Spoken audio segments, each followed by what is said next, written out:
இந்தியாவிலே அநேக தொல்லைகள் உண்டு. அதில் ஒரு தொல்லை எலி தொல்லை. இப்போ இது எலியை பிடிக்கணும் அப்படின்னா எலி பிடிக்கிறேன்னா போக மாட்டான். அந்த வீட்டுக்காரன் முதலிலே ஒரு எலி பொறி வாங்கி கொண்டு வருவார். எலி கூண்டு, எலி பொறி. அதற்குள்ளே ஒரு வடை, மசால் வடை, அது நல்ல ஒரு கருவாட்டு துண்டு, நல்ல ஒரு தக்காளி பழம் உள்ள வைத்திருக்கும். இது எலி வருவார். வரும்பொழுதே ஆஹா, எனக்கு ஒரு சின்ன வீட்டை ஆயத்தப்படுத்தியிருக்கிறார் இந்த எஜமான். அந்த எலிக்குண்டை பார்த்த உடனே அதுக்கு ஒரு பெருமை. அப்படியே கிட்ட வரும்பொழுது ஆஹா, எனக்கு உணவெல்லாம் ஆயத்தம் பண்ணி வைத்திருக்கிறார், தங்கமான யசமா. இந்த எலி அந்த உணவுப் பொருளை வாய வைக்கும். வச்ச உடனே இந்த கதவை டப்புன்னு சாத்திக்கும். ஆஹா, இது மேட் இன் சுவிஸ் போல். ஆள் உள்ளே போடணும், ஆட்டோமேட்டிக்காக டோர் லாக் ஆகுது. இனி எவனும் என்னை டிஸ்டர்ப் பண்ண முடியாது, பங்குக்கு பாத்திரத்துக்கு வரவே முடியாது. நான் ஒருவனாகவே இந்த வடையை தின்பேன். நல்லா சாப்பிடும். சாப்பிட்டு முடிச்சுட்டு அப்படியே ஒரு கிக்கில் தூங்கும். அப்புறம் கொஞ்சம் விழிக்கும். எஜமான் வருவார். ஆஹா, பொழுது விடிந்து விட்டது, என் எஜமான் எனக்கு கதவை திறக்க வருகிறார். அவன் வரும்போதே ஒரு சாக்கு பை கொண்டு வருவான். இந்த எலிப்பொறி எடுத்து திறந்து சாக்கு பைக்குள்ளே எலி மாட்டிக்கும்.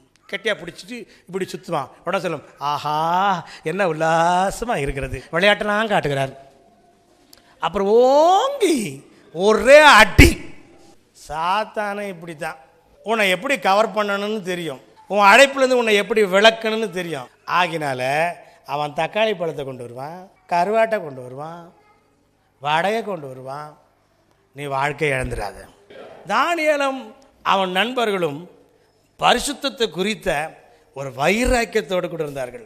ஐயா, அந்த சாப்பாடு எங்களுக்கு வேண்டாயா, அந்த சாப்பாடை சாப்பிட்டு நாங்கள் தீட்டுப்படுத்திக்க விரும்பலை. பாபிலோன் ராஜா பிரஜாதியின் ராஜா. இவன் ரத்தத்தோடு புசிக்கக்கூடாது, அவன் ரத்தத்தோடு தான் புசிப்பான். இவன் இந்த சில விளக்கப்பட்ட மிருகங்களின் இறைச்சியை புசிக்கக்கூடாது, அவன் அதான் புசிப்பான். மதுபானம் பருகக்கூடாது, பிரஜாதி ராஜா அதுதான் பருகுவான். அப்போ அவன் மேசையில் என்ன இருக்குன்னா, தேவன் அருவருக்கிறவைகள் இருக்கும். அங்கே போனால் அதை சாப்பிட ஆரம்பிக்கும். அப்படி சாப்பிட்டா தன்னை காண்கிறதுக்கு தேவனுக்கு முன்பாக அவன் தீட்டுள்ளவனாக மாறி போவான். அல்லேலூயா. என் பிரச்சனை வந்து எதை சாப்பிடணும் எதை சாப்பிடக்கூடாது அது இல்லை. நீங்கள் நல்லா விளங்கி கொள்ளணும். நாம் இந்த உலகத்தில் வாழும் பொழுது தேவன் விரும்புகிற பரிசுத்தத்தில் வாழ வேண்டும். அல்லேலூயா. பரிசுத்தம்தான் முக்கியம்.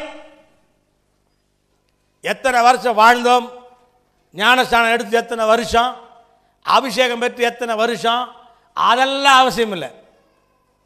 எவ்வளவு பரிசுத்தமாய் வாழ்ந்தோம் என்பது தான் தேவனுக்கு முக்கியம். அல்லேலூயா.